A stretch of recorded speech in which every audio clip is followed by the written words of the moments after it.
Hey guys, what's up? I just want to say thanks for being part of Structure U. I hope you enjoy this interview that I just had with Kirk Swensen, the owner of Century 21 in Mattoon, Charleston, and in Casey. He's been a huge mentor to my life over the last 10 years, and this guy's a wealth of knowledge, and he's been just an incredible guy for me and for the community. So I hope that you guys enjoy this podcast, and for sure take notes, because there's some gold nuggets in there, and this guy knows what he's talking about. So hope you guys have a great day and enjoy this little chat we had. Thanks.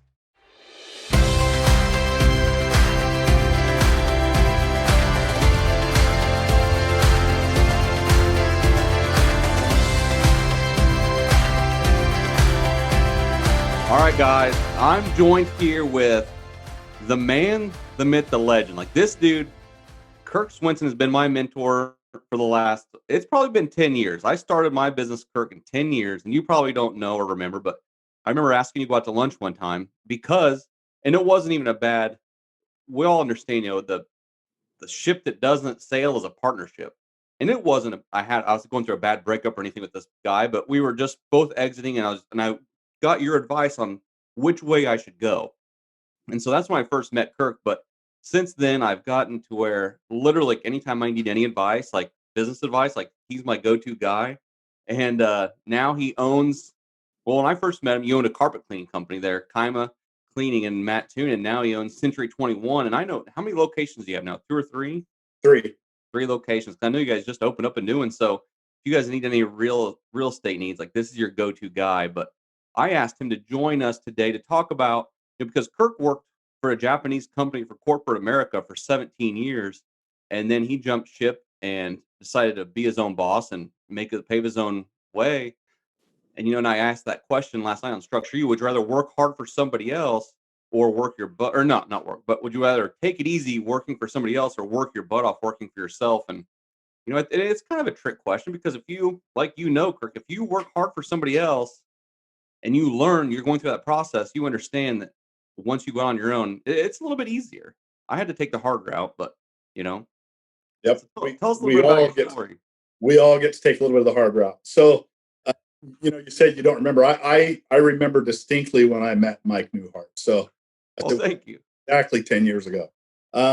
We talked a little bit about, and some of my story, but I worked for a Japanese company for 20 years. We were a manufacturing company, and I loved my job. I loved what I did, and I was able to progress in that company to a large degree unhinged. I was the VP in my last 10 years there, and got to travel the world and see things that most people never get to see. So had a great career, loved it.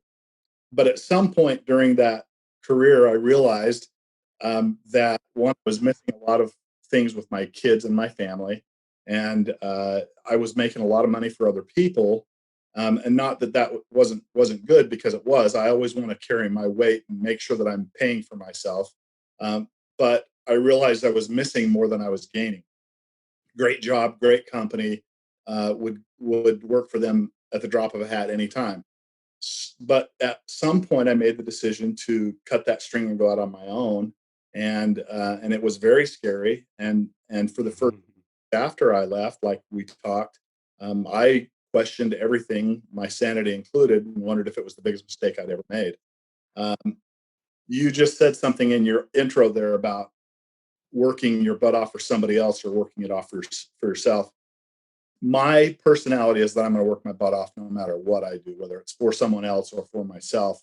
And if I'm going to do that, I would rather it benefit me than somebody else.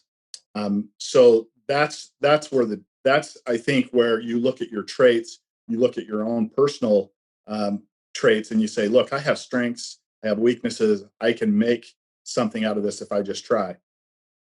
True story. My wife and I struggled. What are we going to do if I leave my job? I mean, she was probably more scared than I was. She was used to staying home. We had a great life. We had I'm going to make a comment here. We had every liability known to man, and you know what I'm talking about. Okay? So during that transition, we said, okay, how are we going to make this, and how do we take those liabilities and turn them into assets? You know what I'm talking about, and you can talk about that later if you want. And how do we do something that's unique to what we need and what's the area need. During our thought process, we thought, look, we can do a property management company, and do our own turns and manage for other people and do some things and make enough to to pay the bills and do what we need to do. So we started, like Mike said, the carpet cleaning company, but at the same time we got a real estate license, because in Illinois you have to be a licensed realtor to manage properties for other people. Every time a tenant turns, you have to clean carpets and clean the property. So it made all kinds of sense just to go into that. Well, that business took off and boomed. Um, that taught me a couple of lessons. There were 4 or 5 other carpet cleaning and cleaning companies in our area, but if you answer your phone, you do what you say you're going to do, and you charge a fair price, you're going to be fine. You got to show up, and that's probably the biggest thing. It doesn't matter what you do as long as you do it well and you take care of people.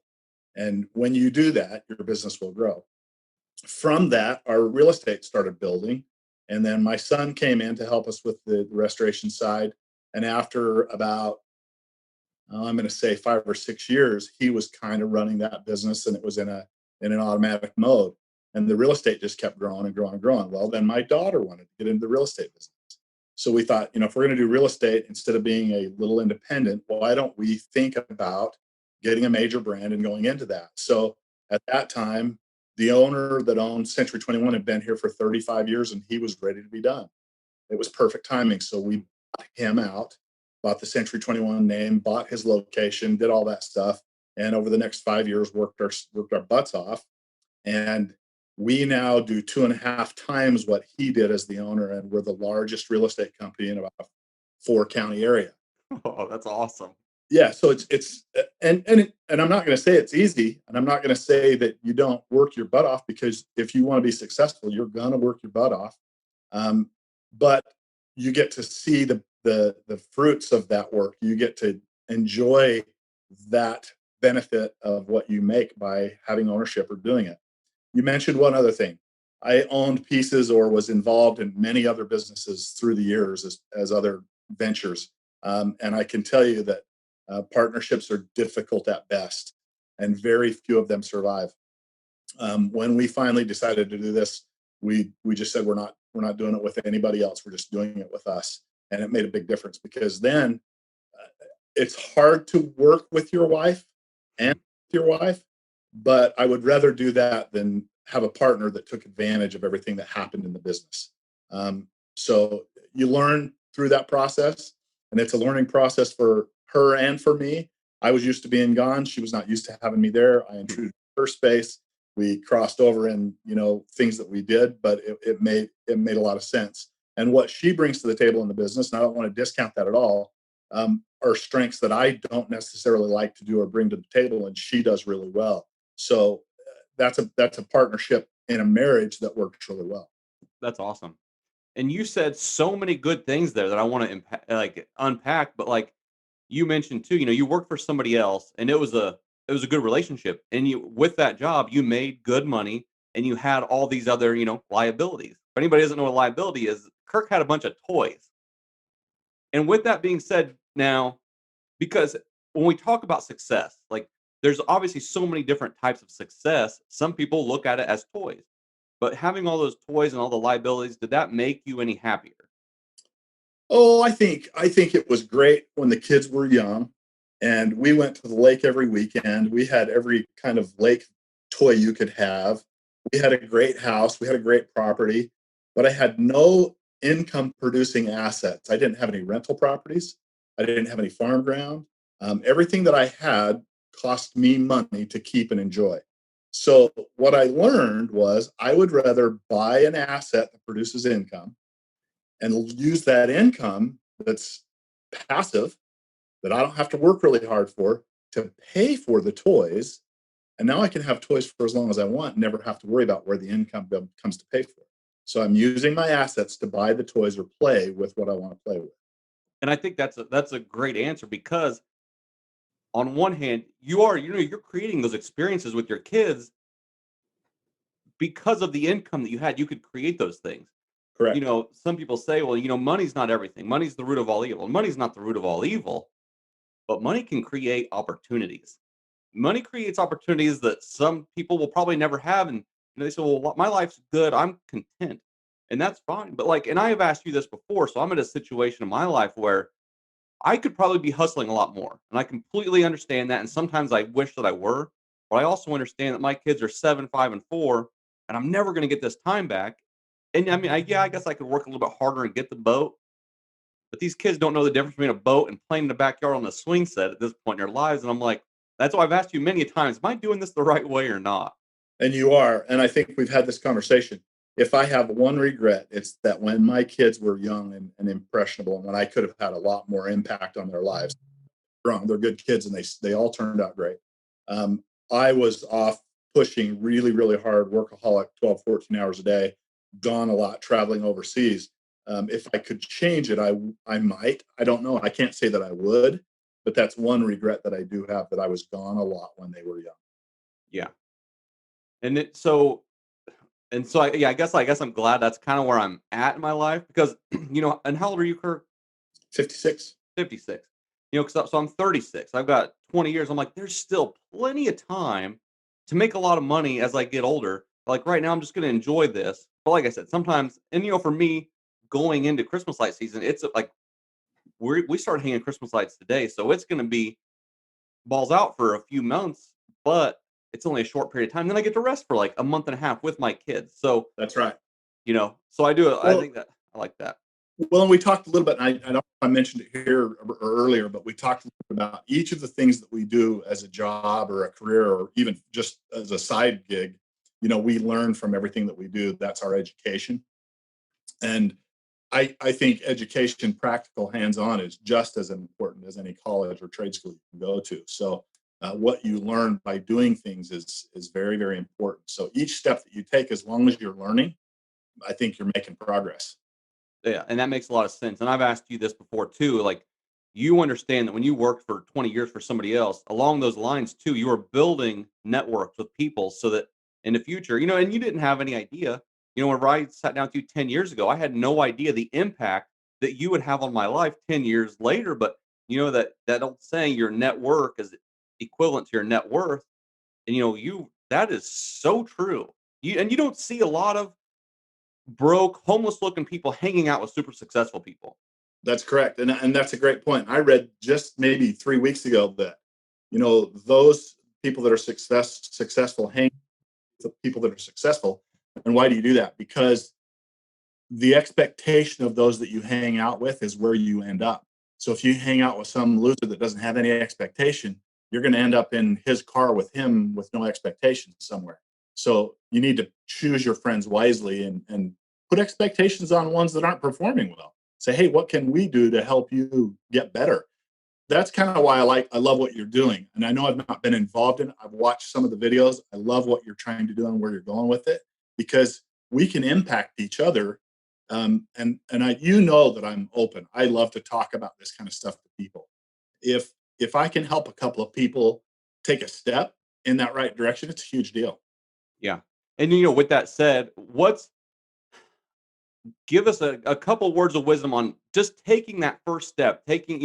Sometimes you have to make that decision. Is the jump worth it? Is that risk worth the reward? And what advice do you have? Because you were in a different situation than somebody a little bit younger like me, but also you started this, when you're 45, 46, Yeah, whatever it was. right.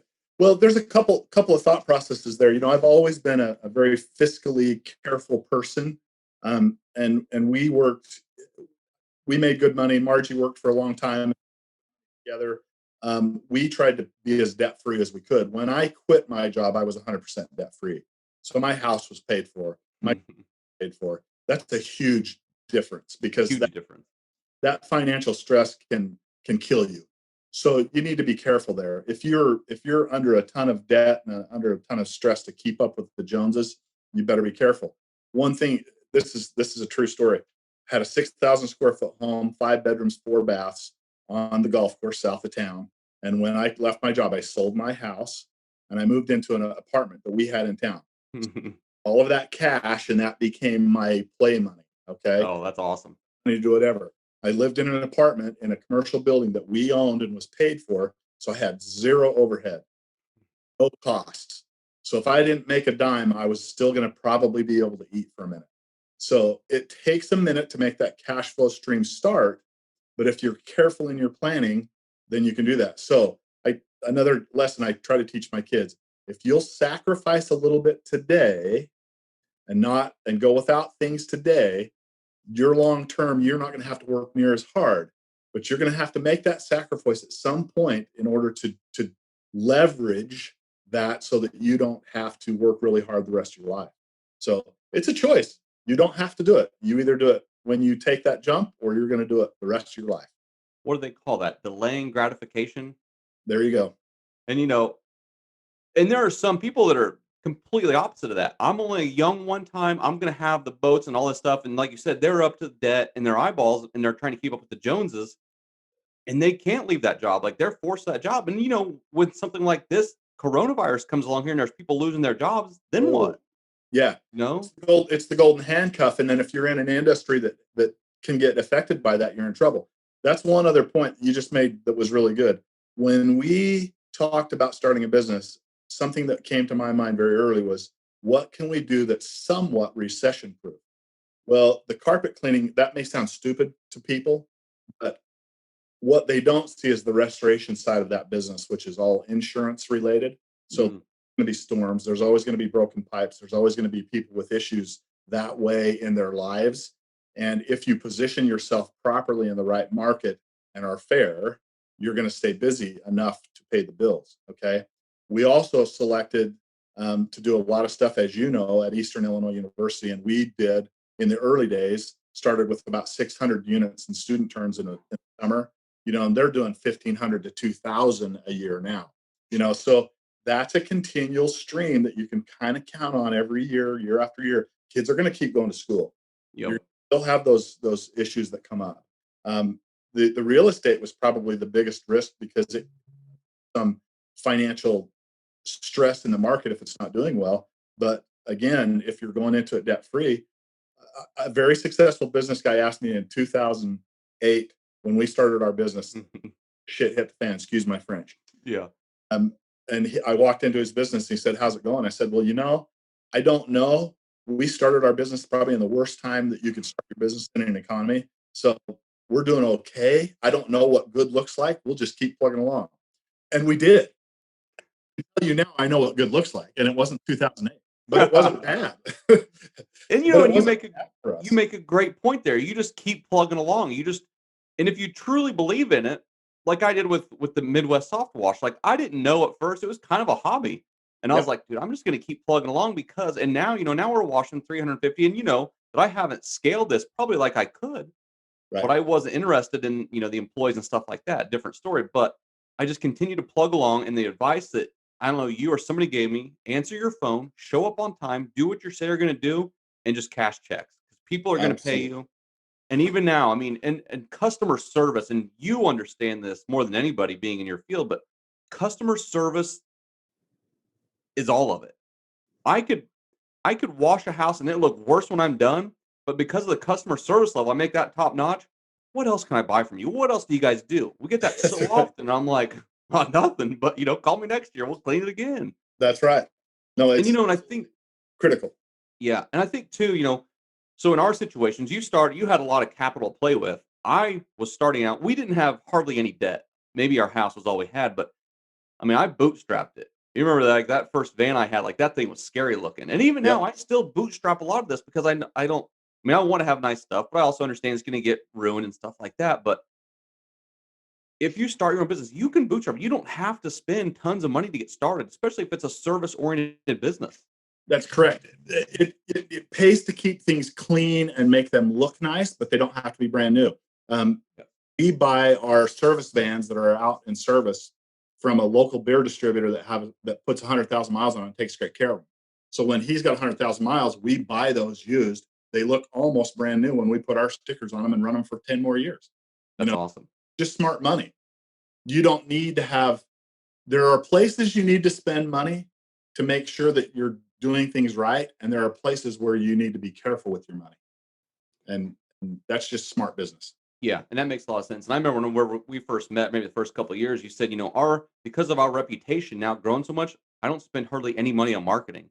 We still don't. And Nothing. at that point, I was like, how's that possible? But you know, it finally we hit that point to where like this, and now, and maybe you can answer this. Like, there's so many competitors out there that, and they're doing so much marketing, whether it's good or bad, that people will call us. I had a guy, a customer of mine that we had serviced for like 3 or 4 years. He calls me and says, "Hey, I need your opinion. I've got some guys here power washing for me." And then he's like, "I already know I made the wrong choice because these guys are terrible. But what would you charge?" And I said, "What are," and I said, "Well, I'm at least double that." And he's like, "But I'll be honest with you, Mike, that's well worth that pay because they've been here for like 10 hours. They're not going to get done today. And they're just the way they look, like appearance, like you said, having clean equipment, showing up looking good makes a huge difference. It And does. just being able to talk to somebody." It does. You've got to present well. You've got to be able to talk to people, and you've got to be comfortable and knowledgeable in what you're doing. I think confidence in your product or your service is key. If you don't know what you're doing, you're going to cause grief for you and your client. Yeah. And then, when for me personally, when I first started out, like I needed those sales bad, so I come across almost as probably like needy. Like, come on, please buy this house wash. But now it gets to the point where like you get to pick and choose your customers, Right. because I don't, if there's someone like, I just got a bad vibe from this guy, I don't want to deal with it. But also going on a different tangent, you had told me one time, I asked you advice about a competitor of mine. And I said, he's offering this service. I don't offer it. What do you suggest? And your words were, just put him out of his misery. He's not doing well. He's not doing the things he should be doing. Just put him out of his own misery. And I sent you a video the other day. I had bought his van and I was taking all the lettering off of it where we had we had put him out of his misery. That's right. Yeah. Put them to sleep. They're done. Yeah. And the general public, what's funny is you'll run into people in the public that have dealt with that person or that company, and they have nothing good to say about them. So, and not that you want to do that, but they're creating their own image and their own issue just because of the lack of the things they do. Yes. And in that certain company, I've been trying to get away from him now for like 3 or 4 years, but this guy that called me the other day, he's like talking about this guy. I'm like, how do I get away from this guy? Like, but whether it's good or bad, sometimes there's another couple companies that charge 3 times more than we do, but they've got 15 employees, the nicest equipment, the nicest trucks, where we'd have zero debt and a couple of employees, and I can charge a little bit less and do Right. just as quality, if not better work. Yep. Yep. And you guys Competitive understand that. I advantage. mean, you guys have your agents, and I give you tons of credit because whenever you sold us, so Kirk, this dude worked. Whenever we decided to sell our house in Mattoon, we put it on the market on like December 7th, sold it, and had our new one bought by December 21st. Within 2 weeks, everything went well, and the closing dates were on the same. And I mean, it was awesome. And talk about hustling. Like, I remember you calling me at 9 o'clock at night. Hey, can I come by and you just sign these papers? And I'm like, anytime I get the chance to refer somebody to Century 21 and Kirk, like, you're the go-to guy. And no wonder you guys are so good in the 4 county area. Well, and we talk about that here, and if you can be as successful as you want to be in this business, but you're going to put in the time. You're going to have to take care of people, and luckily now my kids are gone. I don't have any hobbies. I don't drink. I don't go out and carouse. So I might as well work because I'd rather make a bunch of money and a couple of years from now hang it up and go play with the toys that my assets pay for and really enjoy them. Yes, yes. And what's crazy now with these assets, like my wife and I talked about getting a camper. There are companies or websites where people will come and rent your camper. Right. So it's almost paying for itself. I'm like, that's crazy. But Yep. all right, Yep. Kirk. Well, I so appreciate you coming on here and spending some time with us. Do you have any last words of wisdom for us as we get out of here on taking, maybe not, I don't know if it's taking risk or starting your own business, but it's been a blessing for you. And you don't have to, obviously don't share the exact amounts of numbers, but are you making more money and do you have more time now than you did when you were working for somebody else? Loaded question. I make way more money, probably 4 times what I made in my career. My net worth is probably 4 or 5 times what it was then. Um, we have passive income that has surpassed what my salary was at my previous job. So I could stop working today and make as much as I did there without ever getting out of bed. Oh man, that's great. Do I have more time? I probably don't have more time, but I get to choose that. If I wanted to have more time, I could. but right now I'm focused on working, and I'm okay with that because I know what my plan is in the future. Yeah. I think if I were going to say anything as far as advice is do your homework, be patient, make good decisions, uh, think through things. If it sounds too good to be true, it probably is. Put numbers to it. You don't have to go into analysis paralysis, but you need to at least understand what you're getting into, and who's your customer and how recession proof is that. So those are things to consider and just kind of work through those. If you're using your brain and sitting down writing things out, and it makes sense, then you're probably okay. True story. Last piece, and then I'll let you go. We started that business. I sat down and I made a business plan. I just wrote it out by hand. I said, the first year we need to do this. Second year we need to do this. In 5 years we need to be here. And I had these notes, and they were just handwritten notes. I stuck them in the front of my planner, and I forgot that they were there. 3 years into the business, I found those, pulled them out, and guess what? Almost to the number that we were going to do. So the power of writing it down, whether I reviewed it again, it was stuck. It was here. So for some reason it stuck and it just kept going. So write those things down. If you can go back and review them, it's probably smart. I was stupid, but when I pulled it out, it was funny and surprising and shocking and awesome all at the same time. Oh my gosh, Kirk. I could literally spend like 4 hours talking to you because I'm huge on goals and writing goals down. And like you said, you wrote it down, but it's in here, and we don't have to know how we're going to get there. We wrote it down. That's a goal our brain's going to figure it out for us. So You will. so incredible. You will. And with every single step, you take action towards those goals, whether you're mentally thinking that or not. But by getting up, answering the phone, and doing that, it's fulfilling the need of those goals to get to that long-term step. So, oh, that's great. And like you said, yeah, you're choosing to work now, but also this is something that you're doing for yourself. It doesn't feel as much like work, does it, than working for the man? oh no, it's awesome. When I worked at the other job, don't get me wrong, I did the contracts, I did the sales, I knew what our profit margin was, I knew how much I was making by the deals that I was cutting, and we made a deal importing some parts from China, selling them to a U.S. maker, and for every piece we brought in and sold, we made $3. And in the automotive business, that's huge money. This car called for 96,000 of these every year. So 96,000 times 3, that one deal, and it was a tiny deal, was making $300,000 a year in profit. And it was, Yeah. so, you know what you're making. You just need to know where to focus. One more thought as I came in. As your business grows and morphs, maybe what you set out to do isn't what you end up doing. Maybe your services change. I know for a fact yours did. Yep. Services change. What you're focusing on changes. As you find niches that become more profitable, focus on the profit centers because you want to do what makes you the most money. Spend time where you get paid. I Yeah. love the checks. That's what motivates me. Oh, I get so excited talking to you. And I understand that these guys in here, if they don't take notes, you're going to have to go back and rewatch it. Because, every time I leave your office or talking to you, I'm like, I wish I would have had a tape recorder so I could have recorded this. But now I have this on video, so I can go back and watch it. So I'm excited. Awesome. So, Kirk, I appreciate it. And you made one last thing I'm going to talk about. Like I said, don't get stuck on the paralysis by analysis. You know for a fact, I talked to you for at least 2 or 3 years about buying rental property before I finally, I would get just so stuck and scared that I finally just said, you pick one out and tell me if it's a good deal. And you did, and I bought it. And in 2 years, it's a duplex. We've had to change renters once, but those checks just keep coming. I'm like, why didn't they do this a long time ago? It's a no-brainer. People get No-brainer. scared of it. It's a no-brainer. Oh, it's awesome. So, or work with a real, and I'm not pimping myself. I'm busy enough. I don't need anybody else to come to me, but pick a good realtor. Yeah. I'm telling you, if you get somebody that knows what they're doing, they can help you with the numbers. They'll help you understand what to do. You can make smart investments and they'll pay for themselves. Yep. Awesome. Kirk, I appreciate it. Have a good day, man. Keep up the good work. All right. Thanks, Kirk. We'll see you. Yep, we'll see you later.